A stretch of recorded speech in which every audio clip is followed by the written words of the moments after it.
নবী সাল্লাল্লাহু আলাইহি ওয়াসাল্লাম 23 বছর আপনার আমার জন্য কষ্ট করেছেন, মানুষের মার খেয়েছেন, গাল খেয়েছেন, তাকে 15 বার হত্যা করার চেষ্টা করা হয়েছে, তাকে দেশ থেকে বের করে দেওয়া হয়েছে, গলায় দড়ি পেঁচিয়ে টান দেওয়া হয়েছে, পিঠের মধ্যে উটের নাড়ি ভুঁড়ি চাপানো হয়েছে।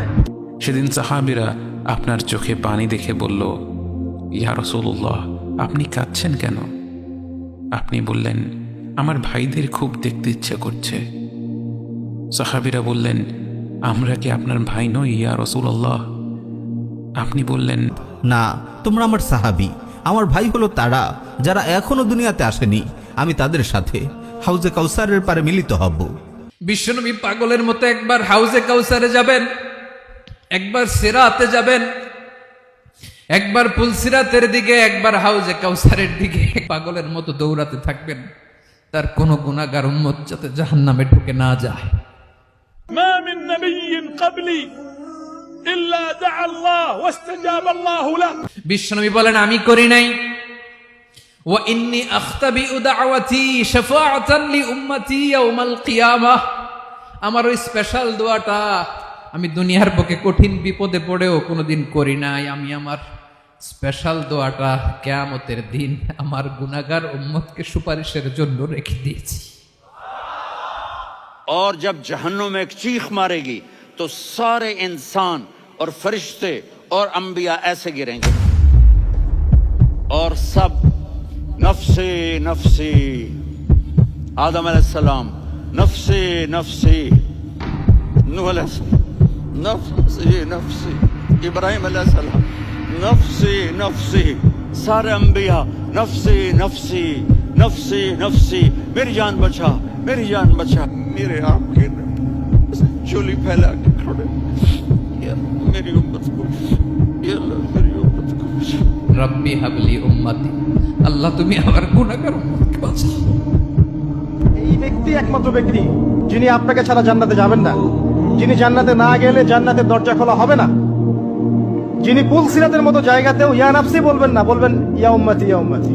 একমাত্র ব্যক্তি যিনি অঝোর নয়নে আমার জন্য কেঁদেছেন রাতের বেলা। হে জিবরিল, মুহাম্মদের কাছে গিয়ে জিজ্ঞেস করো তিনি কাঁদছেন কেন।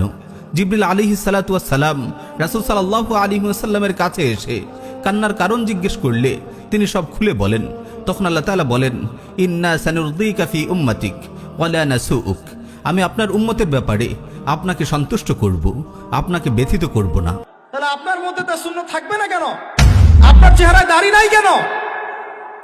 एक रात आप भूख से लेटे में ऐसे कभी यूं होते हैं, कभी यूं होते हैं। करो हजरत आयशा के घर की बारी, कभी ऐसे होते हैं, कभी ऐसे होते हैं। फिर एकदम आप आगे हुए और वो जो चारपाई की लकड़ी होती है उस पर अपने पेट को यूं रखा और ऐसे झुक गए, यूं यूं झुक गए। हजरत आयशा बेकरार होकर खड़ी हो बैठ गए, या रसूल अल्लाह, ये आप क्या कर रहे हैं? फरमाया, आयशा भूख बड़ी लगी, आयशा भूख बड़ी लगी। যেদিন প্রচণ্ড ক্ষুধার তাড়নায় আবু বকর বেরিয়ে পড়েছিলেন, পেটে সারাদিন এক ফোঁটাও খাবার পড়েনি, তাই পেটে পাথর বেঁধে রেখেছিলেন। পেটটাকে চাপিয়ে রাখলে যদি ক্ষুধার অনুভূতি কিছুটা কম হয়। হাঁটতে হাঁটতে তখন তার দেখা হলো ওমরের সাথে, এবং ওমরেরও ছিল একই অবস্থা। পেটে সারাদিন এক ফোঁটাও খাবার পড়েনি, তাই পেটে পাথর বেঁধে রেখেছিলেন। তারা দুজন কিছু দূর হাঁটতে হাঁটতে যখন আপনার দেখা পেল, তারা দেখল আপনার পেটে তিনটা পাথর বাঁধা। কারণ পৃথিবীর শ্রেষ্ঠ মানব, আল্লাহর সবচেয়ে প্রিয় বান্দা, গত 3 দিন ধরে না খেয়ে আছেন। আমার নবী যদি পেটে 2টা পাথর বাঁধতে পারে, আমার পেট তার চাইতে বেশি দামি না? কেন আমাদের কথাবার্তা, চালচলন, খাওয়া দাওয়া, ইস্তেঞ্জা করা, নামাজ পড়া, প্রতিটা অ্যাক্টিভিটি সুন্নাহ মাফিক কেন হবে না? जहां मौत भी पूछ के आए, उस हस्ती से प्यार ना करें तो और किससे करें?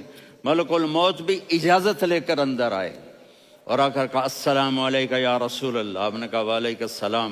कहा, या रसूल अल्लाह, आप पहली हस्ती हैं जिन्हें मैं सलाम कर रहा हूं। मैंने नबियों की जानें निकाली, नेकों की, किसी को सलाम नहीं किया। आप पहले हैं जिन्हें मैं सलाम कर रहा हूं। या रसूल अल्लाह, आप पहले हैं जिन्हें आपके रब ने कहा कि मेरे नबी से पूछ के अंदर जाना, बगैर पूछे ना जाना। आप पहली हस्ती हैं, मेरे रब ने कहा आना चाहें तो ले आना, रहना चाहें तो छोड़ के आ जाना। आपने फरमाया अगर मैं कहूं तो मेरी जान निकालोगे? कहा जी निकालूंगा। तो आपने जिब्रील को देखा। आदमी यहां से सवाल करता है कि तू क्या कहता है, जाऊं या ठहरूं? तो जिब्रील कहने लगे या रसूल अल्लाह, अल्लाह आपकी मुलाकात के शौक में है। ऊपर सारे स्टेज सज गए हैं आपके वेलकम कहने के लिए। आज सातों आसमान के फरिश्ते इकट्ठे। सुनो अब मेरी आखिरी बात है। आपने कहा देखो हसन हुसैन के लिए हाथ नहीं उठाए, देख रहे थे तड़पता हुआ जहर में और कटता हुआ सर, उनके लिए हाथ नहीं उठाए। आपने जिब्रील से कहा जाओ अल्लाह से पूछ के आओ मेरे बाद मेरी उम्मत के साथ क्या करेगा। ये जो हम बैठे हुए हैं गुनाहों के दाग अपने सीने पर लेकर, चेहरे पर लेकर, का जाओ पूछ के आओ मेरी उम्मत के साथ क्या करे। मलकुल मौत वहीं खड़ा रहा, जिब्रील वापस गए और वहां से पैगाम आया कि मेरे महबूब हम आपकी उम्मत को तन्हा नहीं छोड़ेंगे। मुझे मेरे रब की इज्जत की कसम, इधर टाइम भी खत्म हो चुका है, मैं आखिरी बात कर रहा हूं, अगर उस वक्त मेरे नबी ये अल्लाह को न मनवाते तो आज हम भी बंदर खंजीर बन के फिर रहे होते।